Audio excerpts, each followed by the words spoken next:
Good morning, good afternoon, good evening, everybody. For those who have attended, my name is Ashu Tandon. I'm the Chief Commercial Officer of Syngene. I'm welcoming you here today to this very exciting conversation that we'll have with Mohan Pandey, who is the Vice President and Head of our Global Program Office. Before we get into the discussion, I'd like to show you a quick video about Syngene and who we are. And I'm just starting that right now.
All right, Mohan, that video always gives me the goosebumps whenever I see it. I hope it has the same effect on you as well. Oh, absolutely, absolutely. All right. And I can see some of the buildings that I was involved in, like building ground up. So all those memories flashbacks. So it's amazing video, I would say. Wonderful, wonderful. So once again, good morning, good afternoon, good evening, everybody for joining. My name is Ashu Tandon. I'm the Chief Commercial Officer for Syngene. Today, I have my good friend and colleague Mohan Pandey joining us for this live chat discussion. Mohan is the Vice President and Head of our Global Program Office, and he also has responsibility for the Syngene Amgen R&D Center that we have at our campus in Bangalore. To give you a bit of a background on Mohan, Mohan has got over 2 decades long career in the biopharmaceutical industry, and he has contributed immensely to the establishment and growth of world-class innovative organizations and different delivery models across both the United States as well as in India. Prior to Syngene, he was leading strategy and operations for the Innovative Medicines Development Organizations at Bristol Myers Squibb at their site in Princeton, New Jersey. Prior to moving to the United States, Mohan was associated with the BMS India organization in terms of in a variety of increasing responsibility roles, including heading up the Biocon BMS R&D Center, popularly known as BBRC.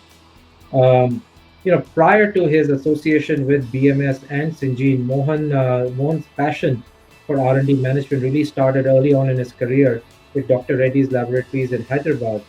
Mohan is a pharmacist by training, and but went on to acquire a postgraduate degree in management. So he did his MBA from IIM Ahmedabad, one of the world's leading management institutes. A believer in lifelong learning, he has continued his education from institutes such as Harvard and MIT by enrolling in a variety of advanced management programs over there. Mohan is also an invited speaker at various national and international forums and has also authored various publications. His research interests include behavioral economics and the use of machine learning algorithms in cancer vaccines. So Mohan, a lot of your stuff around biopharmaceuticals is extremely technical, but someday you and I should have a long discussion around behavioral economics because that's a strong area of interest for me as well. Oh, absolutely. That will be a pleasure. Wonderful, wonderful. So Mohan, tell us a little bit about the program management function at Syngene, and I will sort of quickly jump into how that is getting impacted and how you're sort of managing this in the area, with the whole pandemic that we have right now. But before we get into that, just tell us a little bit about the program management office at Syngene. Well, program management office is essentially the people in the office. We have 70 odd really passionate professionals in our team. Most of them come from the background, laboratory background. They were scientists. They grew up in their roles, excelled in their careers, and then they transitioned into management. So they bring that dual background, understanding of science as well as now understanding of business. Uh, they support a range of programs across Syngene. As you showed in the video, we have capabilities right from early research to late stage development, and our team supports all those projects across. So that's in brief about program management office. We have people who focus on different verticals. At the same time, there are specialists who can stitch the things around. A lot of them, half of them actually with some project management certification and qualifications, a bunch of them with advanced degrees, PhDs, masters, etc. So, I mean, you get me started talking about my team, it will take another hour, but I'll stop here. Well, that's wonderful. No, I think it's a very important function, and it's one of those what I call as the unsung heroes that keep our organization and our client deliverables, us on top of our client deliverables. Everybody knows about the capabilities we have on the discovery side, on the development side, and now increasingly on the commercial manufacturing side as well, and the work we do across all modalities. But it is an overarching enterprise-wide function like program office that essentially stitches all the moving parts together and delivers the value proposition to clients. So I think that's a very important role that you and your team play. So tell me, how has life been for you and your team from a professional standpoint ever since the pandemic broke out? We declared a business continuity, and the national lockdown happened in India. We shut down parts of our operation, but kept a lot of other parts of our operation, particularly the development and manufacturing side, on.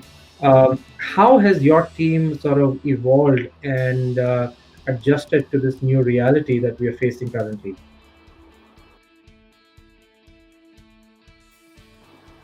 Thanks, Ashu, for that question because it's something that we are living every day. The world is in a crisis mode, and it's very important that we keep that larger perspective in mind while we are going through these hardships. So one thing I would say, purely from a people perspective, is that yes, we are working really hard in these times. At the same time, it's not lost on everybody is that it's probably once in a lifetime, once in a century type of situation that we are in.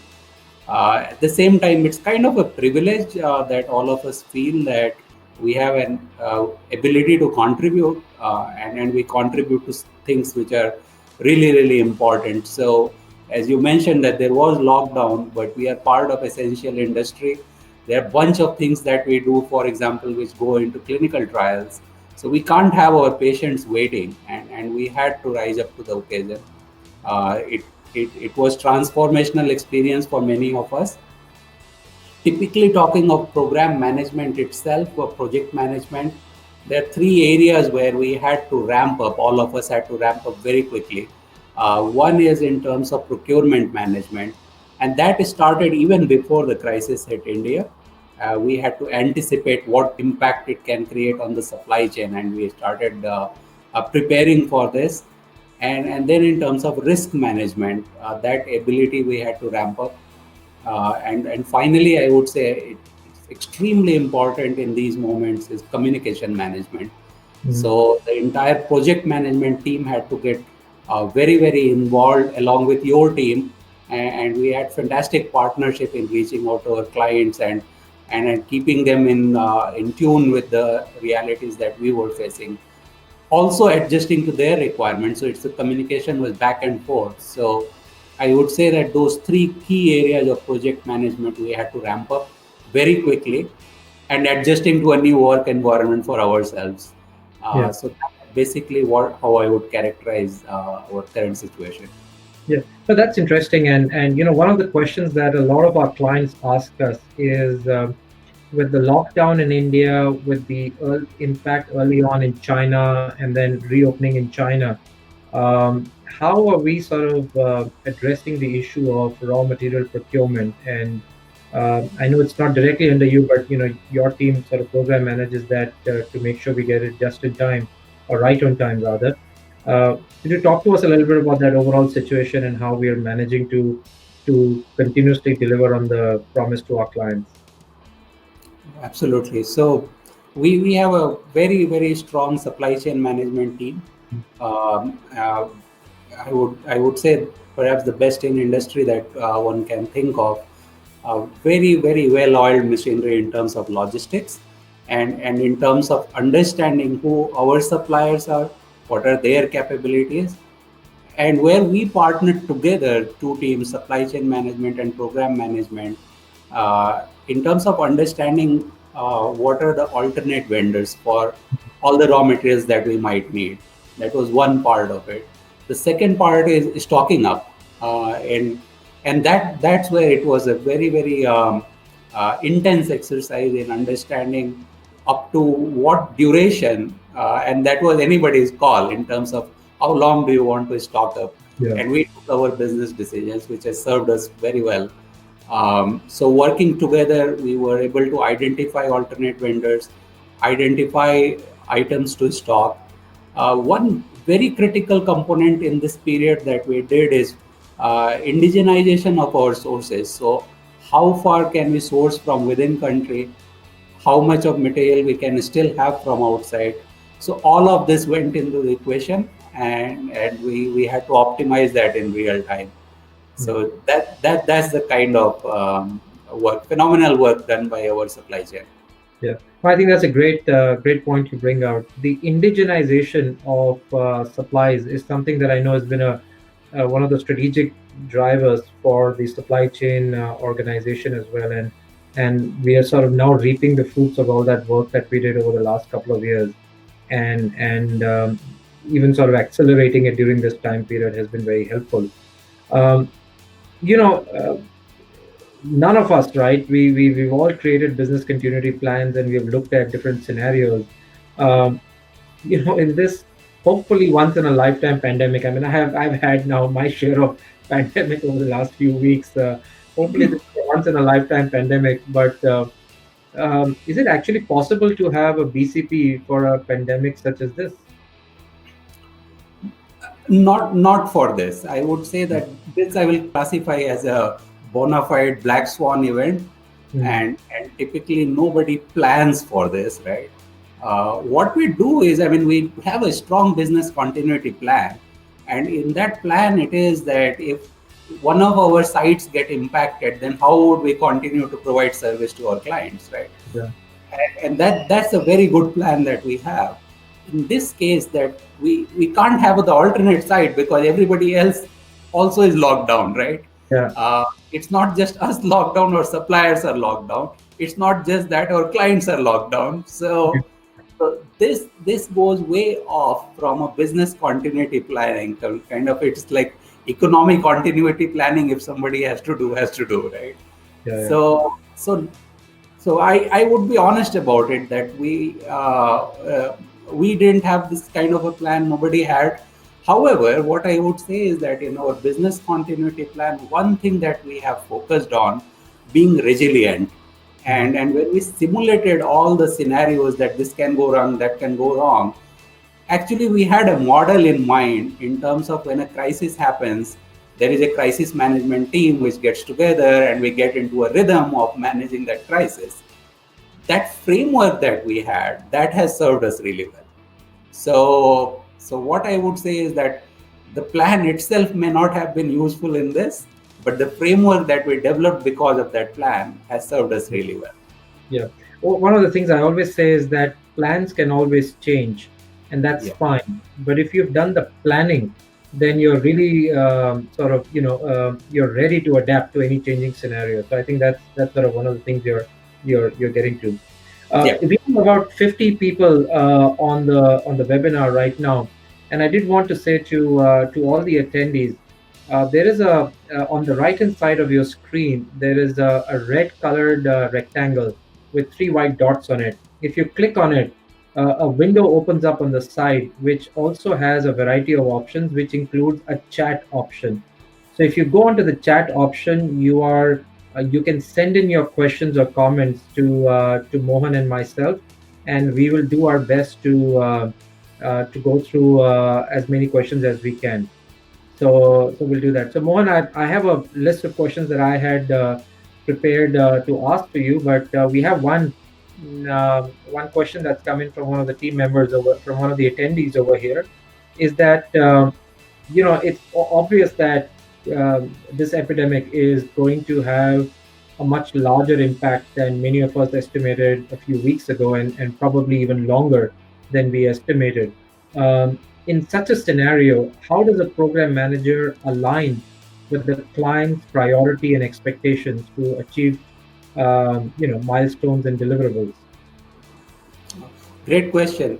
And I would kind of put my response in two buckets. So we are a very large CRO with more than 300 clients that we serve. So we have a range of clients. So when we talk about client expectation, it is not homogeneous, right? Different Right. clients have different expectations. So I would say that they're kind of, if you put in just two buckets, one bucket looks at prioritization of project. So it's a large client with a portfolio of projects going on. So the conversation then we have with them is in terms of how do you prioritize, which are the projects that we need to Mm. um, uh, take up first, what projects we can do later, and how do we manage our resources for those projects. So that's one type of conversation. There are other type of clients who don't have a portfolio to prioritize, but in that case what becomes important is that how do I address, even if I have only one project, then I get into understanding is that what is the impact on each element of that project. If some elements can't be done today, then they have to be done tomorrow. Then the question is that can you do something tomorrow to actually bring back the timeline? Yeah. And that's a completely different type of conversation because they have now planned for several downstream activities. And what we are working with them in terms of how do we bring their projects back on track. So these are basically two types of conversation we are having. So one is a prioritization type of discussion, and the other one is how do we bring project back on track type of conversation. Yeah, no, that's a good point. That's a good point. So, you talked about different kinds of companies and different ways to sort of address those conversations. Um, can you talk a little bit about, what in your opinion are some of the key factors that you have seen that has helped some companies adapt to this pandemic better than others? And it's not so much from a contract research or a contract manufacturing standpoint, but even from a client standpoint, right? Please don't go into names, but talk a little bit about what are some of those key factors that, in your mind and in your perspective, are differentiating people who are able to adapt better as opposed to others. That's a great question, actually. And sitting in program management, as well as your position in commercial, we get to see a cross section, right? And it's actually we are able to learn from all of these experiences. So the way I would say is that there are companies that we have seen who are very, very proactive. Hmm. And it is similar to how countries were responding, right? Different countries responded to the crisis in different ways. Similarly, different companies responded to it in different ways. So we started seeing some companies getting down into some kind of a lockdown shutdown mode very early on, Hmm. and at that point of time, others were actually questioning, are these guys crazy? Why are they doing this? Right? Hmm. Uh, and weeks later, then everybody followed, right? But these companies who actually started into getting into this mode early on, the way I characterize that these companies are very strong on BCP. So they themselves have a very good business continuity planning. They also have fair bit of idea of how their projects run and what their priorities are. Mhm. Because as they were getting into this lockdown shutdown mode, the conversation we were having with them is that, hey, we are getting into this mode, can you pick up this, right? So it was that kind of a nuanced conversation wherein it was always project in the central focus, so Yeah. that our programs keep on track. So those type of companies responded really, really well. I would say there were other companies who were kind of still estimating, saying like, okay, when the moment comes, I will decide. Those companies were not that well prepared, Mhm. and in that case, actually, when we came back with our own BCP, our own plan, how we are going to react, we brought them up to speed in Mhm. terms of how we are doing and how is it that we are going to actually help them. So there was this kind of a spectrum. Very interesting experience. Very good. No, I think that makes sense. You know, the national lockdown was announced towards the end of March and was supposed to open up on April 15th, and now it's been extended to the first week of May. And Syngene being classified as an essential work industry, we have reopened our sites and our facilities as for that section of our services that we had shut down during the first phase of the lockdown. And as we are ramping up, because you can't just sort of suddenly go to 100% on day one. Can you talk to us a little bit about the broad safety parameters that we have looked at to ensure staff safety, which is absolutely the table stakes in terms of our reopening? And then we'll go into sort of how we are ramping up and how we are looking to ensure that we meet client deliverables across all areas of our business. So there's really three parts to my question over there. Okay, let me pick it one by one. Sure. So first part is, if we look at what we are doing to keep employees safe in this Mhm. situation, and Mhm. there are a bunch of things that we are doing. Um Obvious things are basic social distancing, hygiene, providing PPEs, ensuring that we have now policies and rules laid out in which people are clear in terms of what they're supposed to do. And we have mechanisms to ensure that they're actually following those practices. Mhm. So this is very, very much, I would say, that uh, get our protection on. Yeah.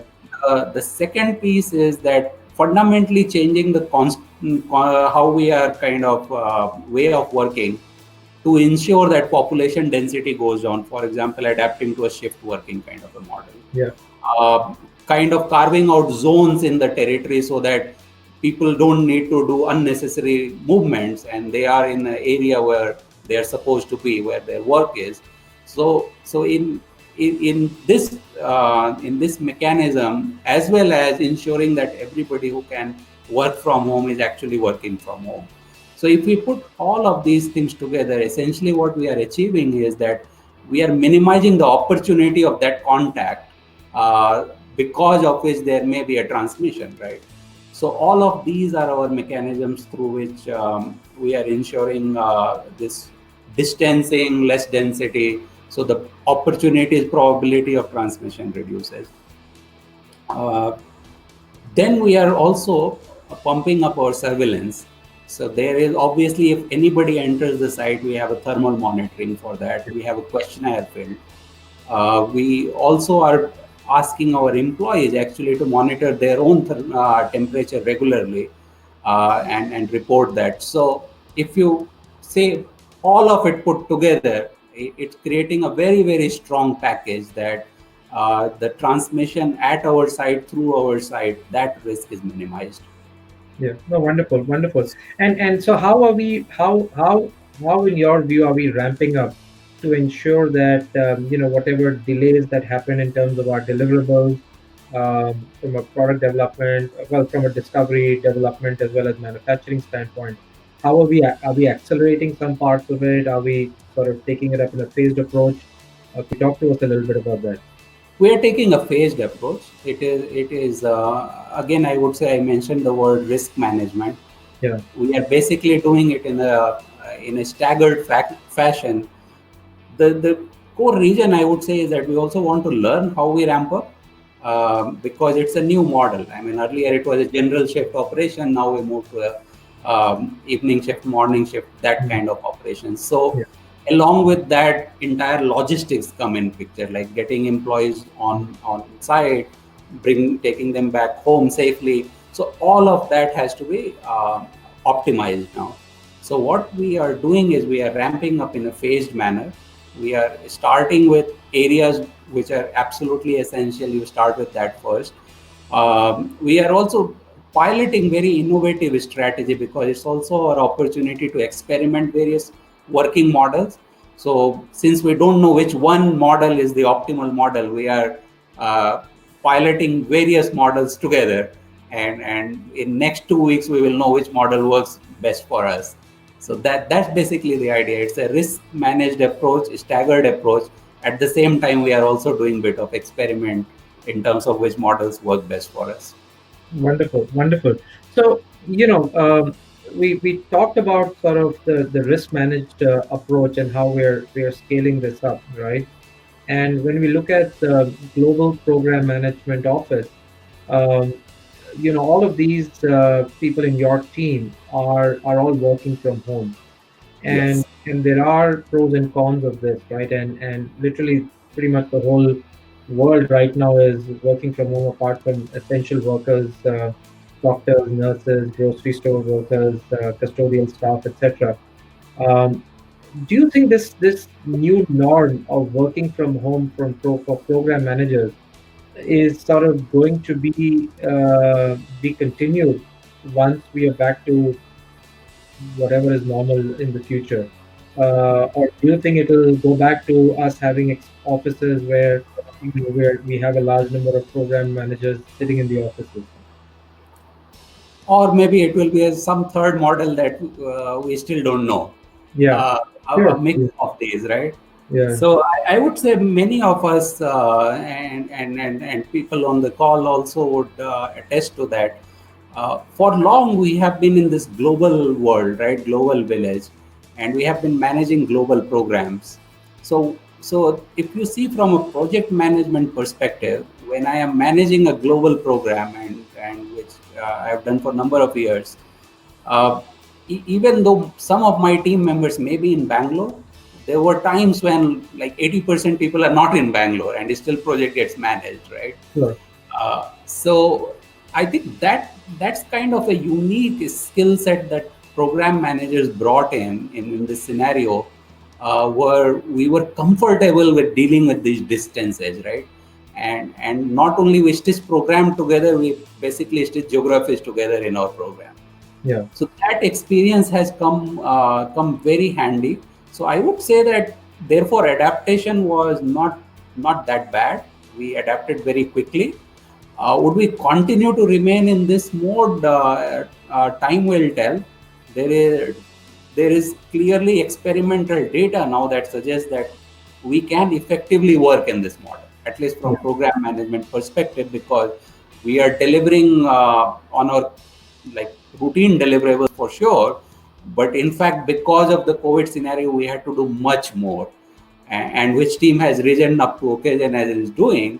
Obviously, I don't want everybody to be in emergency mode forever, so there yes. will be a different model, but it is a workable model, and it's credit to the team.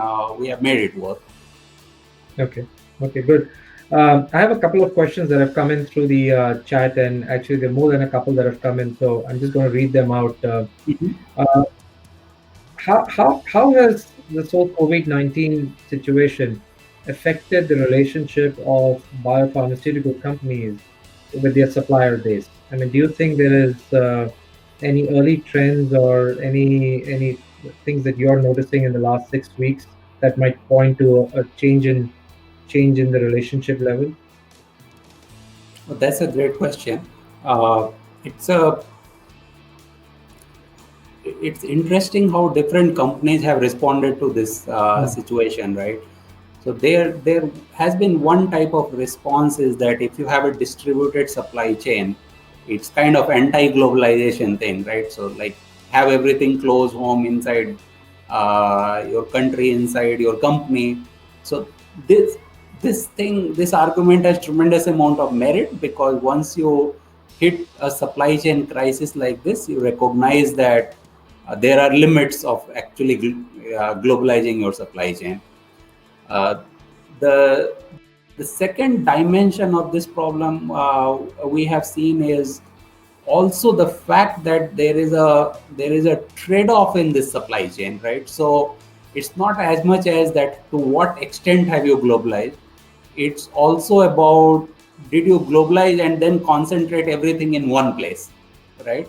So if your home country happens to be US, then you went out of US, but then you put everything in one country, right? Yeah. And those are the people who got hit more than people who had a bit more distributed globalization, so to say. So we have seen people actually coming and asking us now that, yeah, hey, we were kind of highly concentrated in one place, and can you help us now? And companies like us who are in better position to handle this lockdown phase, it's a short phase, we will come out of it, and we are ramping up now. So people are seeing that there is a company capable of taking up this kind of work. So there has been that positive impact, I would say, in terms of how people have viewed supply chain. So there is kind of a readjustment, and there will be a new normal, like how much work goes where. Yeah. In some areas, actually, because of the lockdown in the home base, uh, we were asked to do more, and that's another piece that yes, there is a risk that people are seeing in globalization, but there are benefits also. What if everything was in home country, right? Yeah. Then everything would have stopped. Uh, Correct. Now that there is part of work happening with us, that work is not stopping. So there is a risk, and there is also a balance in risk. So I think people are optimizing these things, and we are getting all these very interesting queries now. Yeah. No, no, I think that's interesting. Um, there's another question that's coming from John on the chat is how have client priorities changed since the onset of the pandemic and any trends that are visible? One thing that is very clear in terms of priority is employee safety.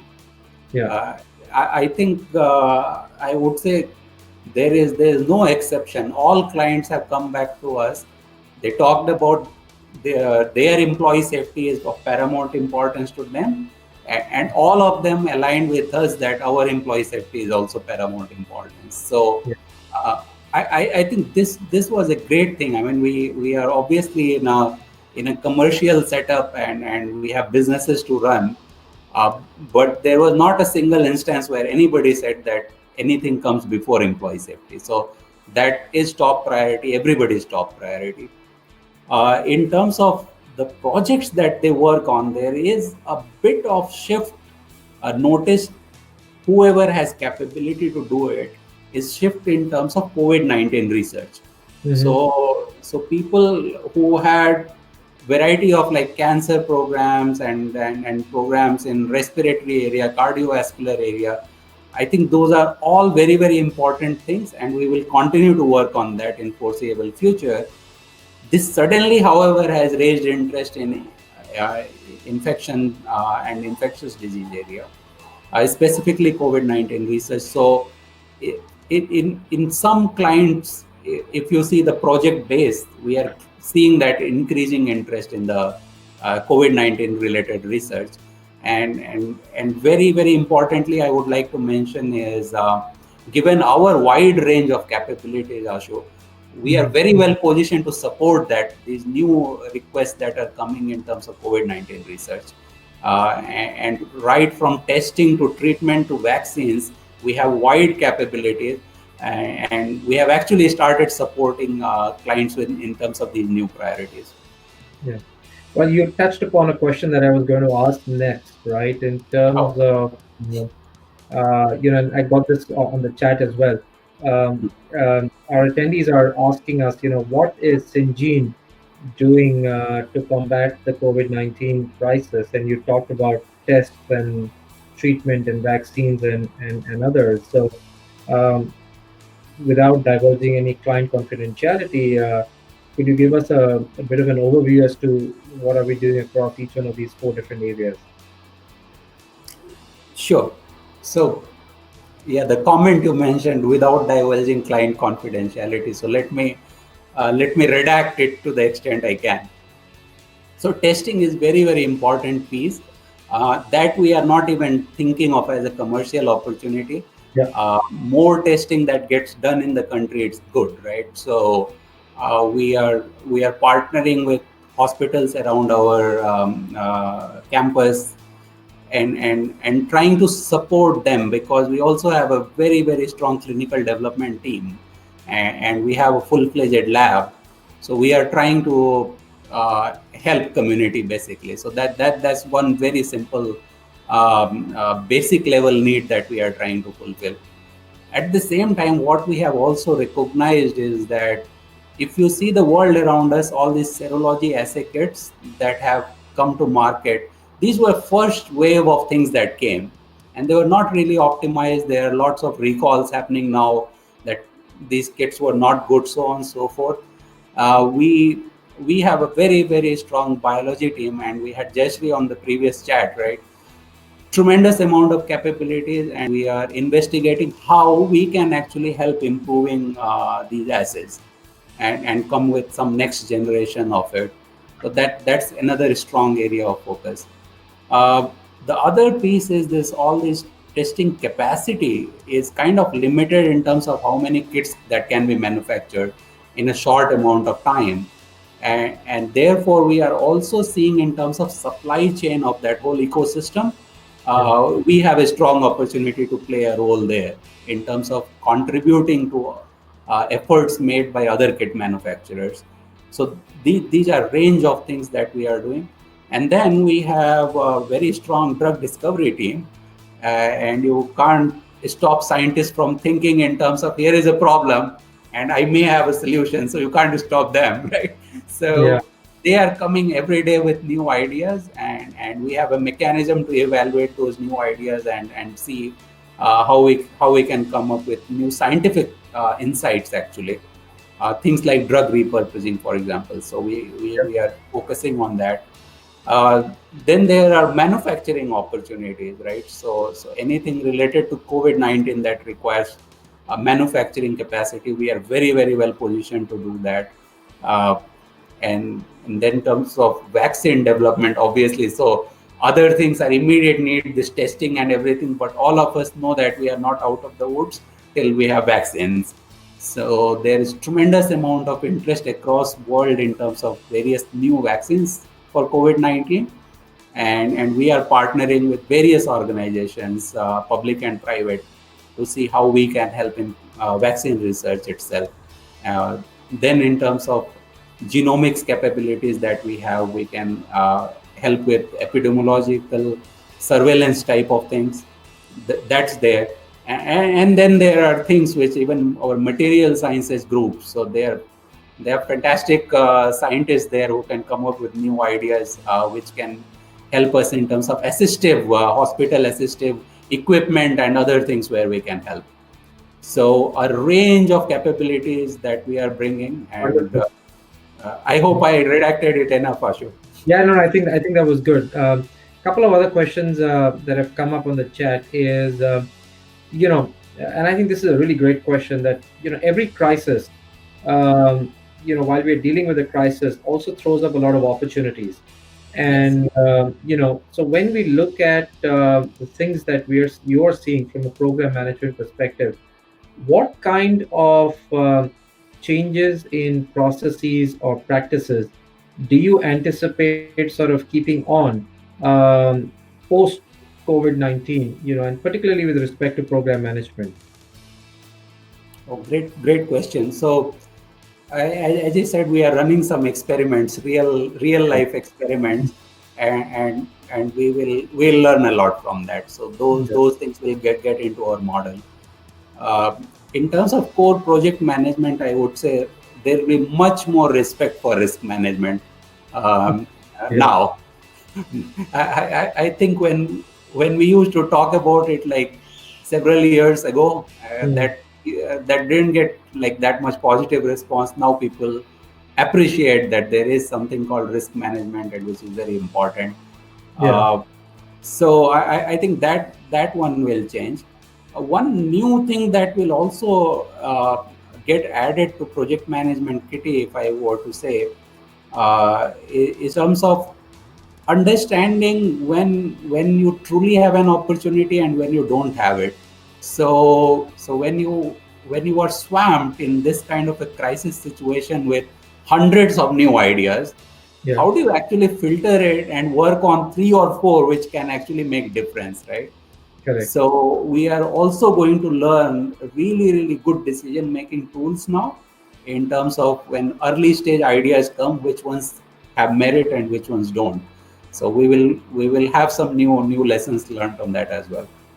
Wonderful, wonderful. So, got a couple of more questions that have come in over here. You know, is there a particular, and I know you covered this very early on in the discussion, but is there a framework that you have found helpful in framing your approach towards combating this pandemic?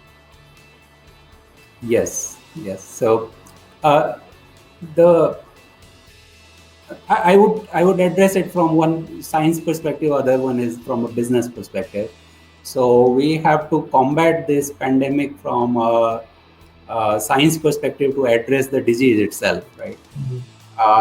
In that case, what I would say is that the way we have structured it in a framework in terms of what is immediately needed, which is like more testing, and then in terms of if somebody falls sick, we need to treat it, but we have framed it very clearly that what we need is prevention, which is vaccine. And then what we have said is that all three are important, but there is a grade in terms of what is immediately needed, what is needed later. So this one framework in terms of mapping a problem holistically, and then being able to say that what is our priority today, so it's important and urgent, that metrics. Yeah, In terms of business, I think what we are learning from this is being very, very prepared. That is very important going forward as well. So the one thing we have learned and imbibed now, that it is not a 21-day problem, it is not a 40-day problem. It's not about this lockdown. We are gearing up for long haul, and that's how we have to prepare till actually we have herd immunity or we have vaccine. We are not out of it, right? So, and then there are predictions about second wave can be worse, right? So how do we ensure that our business continues? And when I say our business continues, I am absolutely linking it with our social responsibility of continuing our business, because the kind of value chain where we play, it is important that we sustain this, right? Otherwise, it's not just about COVID-19 medicines; it's about medicines for all those other patients, for exactly. cancer and cardiovascular, right? So we actually have a social obligation to continue our business. It's very interesting, but Yeah. you can add social obligation and business in same sentence, but that's how I see it. Mhm. So in that, the framework that is very important to see is that how do we make prudent decisions. So we are indeed taking some risk. We are making investments ahead of the curve even when the business case is not clear. At the same time, we have to be very prudent about it and continue to manage our current business, make it operationally efficient, and ensure that client deliverables are met. So that balance is what we are establishing very well, and that's one framework I think is important. That's good. In terms of leadership, right? How do you think leadership is evolving in these times, and what would you sort of, as you look at your function and as you look at your style, what do you think is sort of what makes a resilient leader? As you know, what sort of are some of the things? I'm not framing the question correctly, but what are some of the things that attributes that you think a leader needs to really show in this pandemic times, which is sort of different than what you would show in a regular business as usual times? That's right. That's Yeah, it took me a so while to to the question, but I think we got to it finally. Yep. Yeah, So I think when there is chaos around, Ashu, we need clarity. yeah, yeah, So yeah. so what we need leaders to do is to be very clear in terms of what they want to do in this situation. Yeah, And it is very important because we don't have time to come back and correct. yeah. So your first instruction that goes out that, hey, we are seeing a pandemic, lockdown is going to happen in 4 hours, lockdown will be implemented, right? In Correct. that 4 hours you have to react, and then communicate with complete clarity to all your employee base, right? Hmm. Which is distributed and wherever. So I think that one very very important thing is being very clear, and we have seen some of that great example coming in our own company, in terms of knowing exactly what to do and being able to articulate and execute that in those 4 hours. So, so Yeah. that's the kind of, I would say, when there is chaos, we need clarity. Okay. Wonderful. Wonderful. There's a question here from Suresh Pusala who's saying if you could comment on any disruptive technologies that you see are coming up in the fight against COVID-19, and if you could elaborate on any of those. And I know we're running short of time, so we probably have time for just another couple of questions. Okay. Thanks, Suresh, for that question. Indeed, as I said, that we are privileged in Syngene with such a wide client base that we see many of those disruptive technologies across companies. So we do have a view on that. Uh, what we are looking at is, if you see from the perspective of testing, some disruptive technology that will come is will be disruption will be not as much on science as it will be on price. So if you have a very very expensive test, you can't really take it to millions of people or hundreds of millions of people. Yeah. So the disruption that we are actually looking at, and in a very interesting collaboration that we have, is how do you bring that price point to like 10 times lower of what the current price point is. And there are very very interesting scientific insights coming on that. So that I would say in terms of testing. The other piece is on the serological assays, because the PCR tests that are out there, they tell you whether you have infection, but serological test actually tells you if you had infection. And that's very very important, because if we can streamline that, then we can basically issue a release pass to people that yes, you had it, you have antibodies, now you go to work, right? Correct. That societal wise, that's very very important. Current ones are not specific enough, Suresh. So that's one area where we are seeing tremendous amount of disruptive work happening. So things which on a kind of a scientific innovation scale may not rank up there, but in current crisis time, those are very very important areas. On the other end of the spectrum, in terms of vaccines, I would say that people have tremendous amount of new ideas, but those ideas will be most useful which work current platforms, because we really don't have time to do tremendous amount of basic research. So people who will be able to use existing platforms that they have used for Ebola or for SARS earlier, and if they can quickly tweak and repurpose it and bring something for COVID now, for COVID-2, those will be the winning ideas. So there are people who are actually working very hard on repurposing those technologies. In terms of treatment, I really sincerely hope that one of the existing late stage phase 3 drugs make it, because again, we don't have time to go through the bench and preclinical research and whole host of things. So there is tremendous excitement on drug repurposing. Things which are already in market, can we repurpose that? Or if something is in phase 3 clinical trial, can we get that out of the door? So this is like wide spectrum of things, and I'm pretty hopeful actually, given the kind of things that are happening and we are watching. The response has been phenomenal. Okay. It's like scientific community has risen up to challenge. I'm very optimistic. Yep, well, science will find a way is Yeah. my mantra as well. So, on a personal note, right? I mean, the last few weeks have been very strenuous for all of us, right? It's new way of life. Everybody's at home, the kids are at home, school is happening online. Yet we all have work to do, and there's a lot of emphasis that we are placing on that client work. We are all learning. Most of us, who've never worked from home, are figuring out how to work from home, and many times we are not geared up with sort of the right infrastructure to work from home because it's never been a possibility for a lot of our employees. From your personal perspective, how has the whole work from home experience been for you and your team? And are there any tips you have to share with the folks on the call?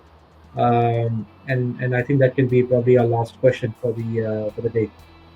Sure. Uh, this has been good actually. In some sense, technology has helped us. Mhm. So this very webinar jam that we are having, this is great example. Mm. And I am on daily basis connecting with my team. And now what we do is we have some meetings where there is actually no agenda. So it is 1 hour in a day, I have to and say that that does not sound like a program management team, right? If program managers are meeting without an agenda, then that is a radically different idea. think about it, right? You have to be innovative. So Yeah, what we said is that everybody is stressed out, this work from home, no socialization. So we just got together for an hour and with actually without agenda yeah, and chatted about everything under the sun. yeah, So that I would say is important, like keeping that connect at people level. That and then technology honestly has been very helpful. In terms of managing myself, I would say it's very important to manage the world, but we have to yeah, manage ourselves as well.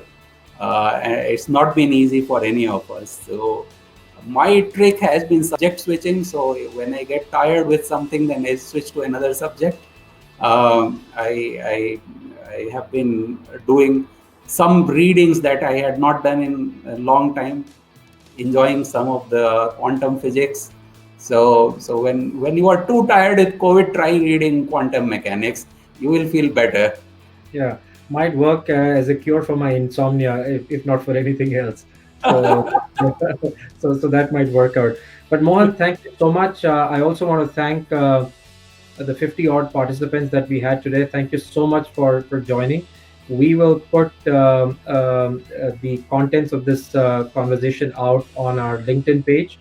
You'd be happy to, you can access it over there. Also, we try to answer a lot of the questions but in case we were not able to answer your questions and you would have some additional questions, please do send us an email at team.syngene@syngeneintl.com. So it's team.syngene@syngeneintl.com. And we will look at your question and send you a response. Thank you all, and do remember to join us next week, same time, for our next session, which will be on scaling up integrated development services in the time of COVID. Thank you so much, and have a good day, everybody.